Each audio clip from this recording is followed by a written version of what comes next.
J'ai participé à plusieurs débats sur plusieurs plateformes panafricaines ou africaines en général qui m'expliquent, où les gens m'expliquaient que c'est très important quand on fait le business en Afrique de commencer par le secteur de l'informel.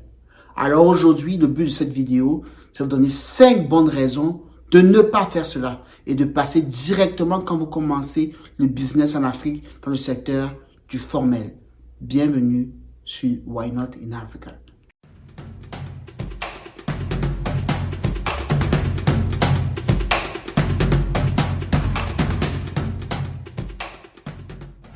Bienvenue une fois de plus sur Why Not in Africa, la chaîne panafricaine qui parle d'économie, de géopolitique, de finance, vue sous un prisme africain. Le but de la vidéo d'aujourd'hui, c'est de parler de 5 bonnes raisons qui sont très importantes pour pouvoir investir en Afrique de manière formelle, c'est-à-dire de constituer son entreprise. Restez jusqu'à la fin de la vidéo parce que la 5e raison est l'une des raisons fondamentales pourquoi il faut absolument commencer le business de manière formelle en Afrique. Likez la vidéo, abonnez-vous, mais surtout activez la cloche de notification et partagez cette vidéo au max car elle peut aider beaucoup de personnes qui actuellement veulent investir en Afrique mais qui ne savent pas de quelle manière commencer car le formel, croyez-moi, est la clé du business dans nos pays. La première raison fondamentale pour laquelle il faut absolument commencer le business en Afrique de manière formelle est bien évidemment l'accès aux prêts bancaires. Alors, beaucoup de gens négligent cet élément structurant d'un business parce qu'ils considèrent le business sur du court terme. Un vrai business doit se planifier sur du long terme et la plupart des entreprises de la place pensent business sur 5 ans. Sachant que la plupart des banques ne peuvent vous faire un prêt bancaire que en ayant vu vos bilans de manière structurée depuis au minimum 2 ans et au maximum 3 ans, il est important de structurer son entreprise de manière formelle et d'avoir un bilan en bonne et due forme pour voir que la banque qui souhaite vous prêter de l'argent ou la coopérative ou même le gouvernement qui souhaite vous prêter de l'argent, ils ont vos bilans. Ils savent que vous êtes rentable, ils savent que vous pouvez produire de la richesse dont ils vont vous emprunter de l'argent. Sachez bien, les banques ne sont pas un organisme de bienfaisance qui ne fait qu'emprunter de l'argent à qui de bons choix. C'est aussi important pour eux de savoir qui ils ont en face d'eux. Et si vous n'avez pas d'entreprise, ils ne peuvent pas savoir qui ils ont en face d'eux. Et bien évidemment, sachez une chose, une banque va pour vous prêter l'argent de manière personnelle pour un business. Ça n'existe pas. Il faut comprendre ça de manière très claire. Alors, la première raison, il faut absolument commencer le business de manière formelle pour avoir l'accès à des prêts bancaires, ce qui est fondamental pour scale, comme on dit en anglais, ou bien pour démultiplier de manière exponentielle son business en Afrique. Alors, la deuxième raison qui est fondamentale pourquoi il faut commencer le business de manière formelle en Afrique est très proche de la première raison. Oui, les banques peuvent vous donner l'accès à plusieurs crédits, mais aussi l'État.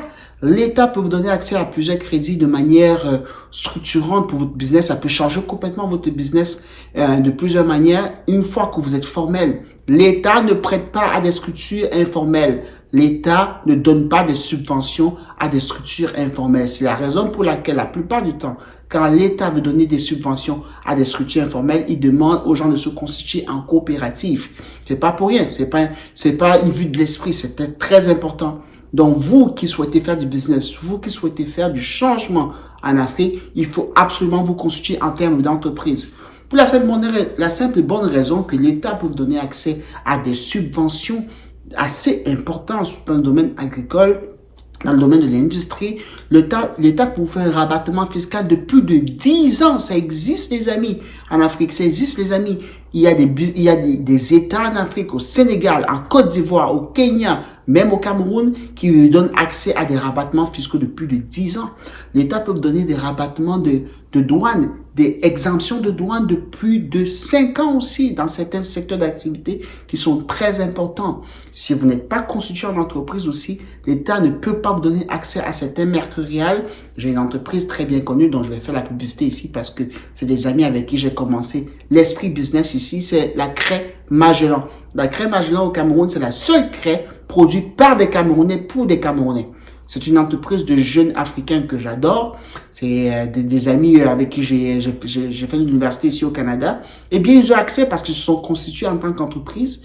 Ils ont eu accès à plusieurs un aide gouvernementale qui leur permet actuellement de scaler leur business de manière exponentielle. Je ne dirais pas à quoi ils ont accès ici parce que c'est du secret industriel qu'ils ont qui est très important pour eux. Mais oui, l'État ne peut pas vous donner accès sans que vous ne soyez structuré en entreprise en bonne et due forme, les amis. La troisième raison qui est très importante pourquoi il faut se construire de manière formelle en entreprise en Afrique est bien sûr la contribution au budget de l'État. Et oui, j'arrête tout de suite parce que je sais que la plupart d'entre vous, vous allez me rire au nez, mais c'est très important. Réfléchissez une seconde. Vous vous plaignez tous les jours qu'il n'y a pas de route, il n'y a pas d'hôpitaux, il n'y a pas de médecins, il n'y a pas d'assets de fonctionnaires. L'Afrique fait partie des zones mondiales où il y a le ratio fonctionnaire-habitant est le plus bas au monde. Il n'y a pas d'institution, il n'y a pas de sécurité. À votre avis, on finance tout cela avec quoi?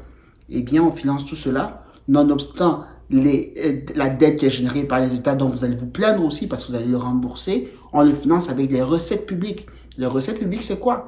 C'est de l'impôt payé par les entreprises, les amis. C'est de l'impôt payé par nous, les entrepreneurs engagés pour nos pays. Si on ne paye pas d'impôts, il n'y a pas de recettes. Et ça, c'est l'une des raisons pour laquelle le Ghana est aussi en faillite actuellement. Donc, c'est très, très important de pouvoir contribuer au budget de l'État.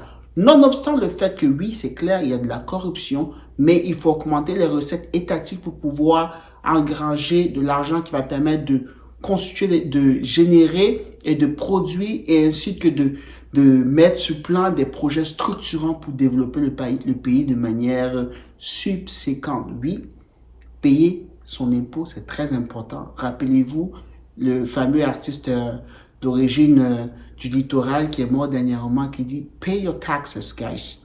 Pay your taxes. » Quand vous êtes dans l'informel, vous ne payez pas ça. Le quatrième élément qui est très important pour ceux qui pensent le business de manière long terme et qui veulent structurer le business. Je ne parle pas des gens qui viennent ici rigoler pour faire des business de quartier, une petite boutique, une petite échoppe pour vendre des petits trucs. Ce sont les statistiques. Les statistiques, les amis, c'est très important.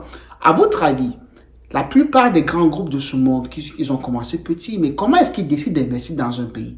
Ils ont accès aux statistiques étatiques, ils ont accès aux statistiques de par le monde. Et si 90% de la société, 90% des entrepreneurs restent des gens qui sont dans l'informel, figurez-vous qu'ils ne participent aux statistiques du pays. Et oui, vous ne participez pas aux statistiques du pays et cela va vous être préjudiciable à un moment donné. Si on vous demande aujourd'hui quelle est la production, par exemple, avicole en Côte d'Ivoire et que 90% des acteurs du secteur sont informels, vous n'allez pas pouvoir le savoir parce que vous n'avez pas accès à l'information. Et c'est aussi l'une des raisons principales pour lesquelles actuellement les prix varient énormément sur la plupart de nos marchés parce qu'on ne sait jamais quand est-ce qu'il y a un pic de production ou pas. Les prix ne font que varier. La production de manière mensuelle n'est pas coordonnée parce que les ventes ne sont pas déclarées. La plupart des raisons pour lesquelles actuellement les secteurs névralgiques du pays n'ont pas de statistiques importantes pour savoir qu'est-ce qui se passe, c'est dû à ce fait. On ne peut pas uniquement se fier sur les chiffres de balance commerciale pour savoir qu'est-ce qui se passe. Donc, il est très important que vous soyez formel pour aussi fournir de l'information qui, tôt ou tard, va permettre aux futurs entrepreneurs de pouvoir cibler les secteurs de manière adéquate. Parce qu'un pays comme le Cameroun, avec l'Institut national de la statistique, compile les données des entreprises déclarées, les amis. Eh oui. Pour ceux qui sont restés jusqu'au bout de la vidéo, merci beaucoup une fois de plus, mais c'est le point clé. On a beaucoup de panafricains actuellement qui sont sur ce type de plateforme comme la mienne, comme sur Investir au pays, comme sur Comprendre l'Afrique, comme la plupart des plateformes que nous avons actuellement. Pourquoi? Parce qu'ils ont l'esprit entrepreneurial, mais en pensant à leurs frères africains. Alors, le dernier point dont vous intéressez, il s'agit de la protection de vos employés. Si vous êtes un afropreneur, comme la plupart se qualifient, moi personnellement je ne me qualifie pas ainsi, moi je suis un businessman, c'est aussi simple que ça. Si vous êtes un afropreneur, vous avez le souci des Africains, vous devez comprendre que vous devez protéger vos employés. Lorsque vous restez dans le secteur de l'informel, vous ne protégez pas les vôtres. Pour la simple bonne raison que, actuellement, moi, si j'ai un employé actuellement qui est déclaré, qui a tous ses papiers et qui fonctionne de manière adéquate, il peut aller me porter plainte au prud'homme ou dans une institution, une juridiction du pays pour pouvoir dire mon employé ne m'a pas payé ceci, il n'a pas fait cela, ainsi de suite. Il a accès aux documents de l'entreprise qui a pignon sur rue, qui est déclaré, qui paye ses impôts, qui paye tout. Donc, le fait de se déclarer justement permet à vous, afropreneurs, de protéger vos employés. Alors ici, je vous ai résumé les 5 principales raisons qui devraient vous motiver, vous, les entrepreneurs africains qui souhaitez revenir sur le continent, d'investir en Afrique. Ces 5 raisons-là ont été pensées par ma modeste personne parce que c'est une méthodologie qui m'a poussé à, dès le départ, à m'incorporer de manière structurée et d'être légal au vu des autorités camerounaises dans les différents pays où j'ai investi. Alors, merci une fois de plus d'avoir écouté la vidéo. Restez zen. Abonnez-vous. Activez la cloche de notification. Permettez-nous d'atteindre ne serait-ce que 10 000 abonnés d'ici le mois de septembre. C'est ça notre objectif. Et dorénavant, Why Not in Africa va exploser, les amis. Merci. Et sur ce, surtout, restez zen. Bonne soirée.